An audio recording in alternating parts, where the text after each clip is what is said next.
বাঁকুড়ার তালজাংরা ব্লকের পাঁচপুরা গ্রাম পঞ্চায়েতের 119 নম্বর শ্যামসুন্দরপুর বুথে মোট ভোটার 1121 জন। সেখানে সম্প্রতি ভুতুরে ভোটার ধরতে সমীক্ষায় গিয়েছিল স্থানীয় ব্লক তৃণমূল নেতৃত্ব। তাদের দাবি, এমন 6 জন ভুতুরে ভোটার খুঁজে পেয়েছে তারা, যাদের কারো ছবি আছে ভোটার তালিকায়, অথচ এপিক নাম্বার, নাম বা অভিভাবকের নাম উল্লেখ নেই। যেমন পূজা ভুঁই এবং অষ্টমী মাঝি নামে দুজনের নাম তালিকায় আছে, যাদের কেউ চেনে না। এইসব ভোটারদের কেউ এলাকাবাসী নন বলছেন স্থানীয় বাসিন্দারা। এখানে মন্ডল, একজন প্রামাণিক আছে, বাগালি আছে আর কোটার আছে। কিভাবে এলো ওটা? ওটা বদমাশ করে বলে চাল খেলছে ওগুলা না। আমাদের এখানে ভট্টাচার্য না, কি করে দেখো আমরা পুরা ভুতুরা। এতে জিজ্ঞাসা করো না কোন ভট্টাচার্য আমার এখানে আছে। দীপান্বিতা ভট্টাচার্য এবং জুহি ভট্টাচার্য নামে দুজন মহিলার স্বামী হিসেবে রয়েছে শাশ্বত ভট্টাচার্য নামে একজনেরই নাম, যাদের কোনো অস্তিত্বই নেই শ্যামসুন্দরপুরে। স্থানীয় ব্লক তৃণমূল কংগ্রেসের সভাপতির দাবি, ভুয়ো ভোটার নিয়ে আগামী বিধানসভা ভোটে জিততে চক্রান্ত করছে বিজেপি। আমরা এসে এখানে দেখতে পেলাম শ্যামসুন্দরপুরের 129 নম্বর বুথে যে এখানে আমাদের 5-6 জন ভুয়ো ভোটার পাওয়া গেছে। এটা বিজেপির মূল চক্রান্ত।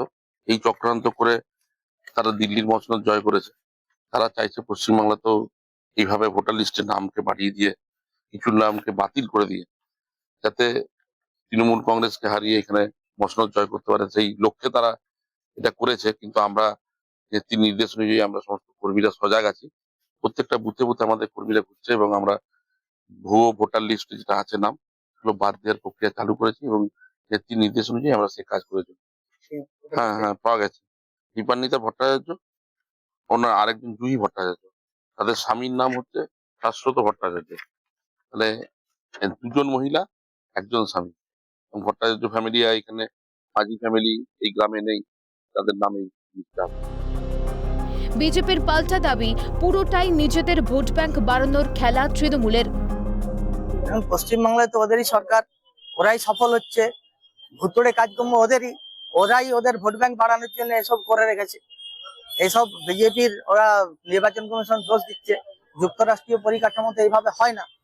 এভাবে সরকার দিল্লিতে যেই থাক না কেন, রাজ্য সরকারের মারফতই হয়। যে সমস্ত কেন্দ্রীয় সরকারের সুযোগ সুবিধাগুলো রাজ্য সরকারের মারফতই আসছে, রাজ্য সরকার এখানে কি করছে, তাদের লোকজনকে পাওয়াচ্ছে। বিজেপি যারা সত্যি করে বা সাধারণ মানুষ তাদেরকে বঞ্চিত করছে, এসব ওদের চক্রান্ত।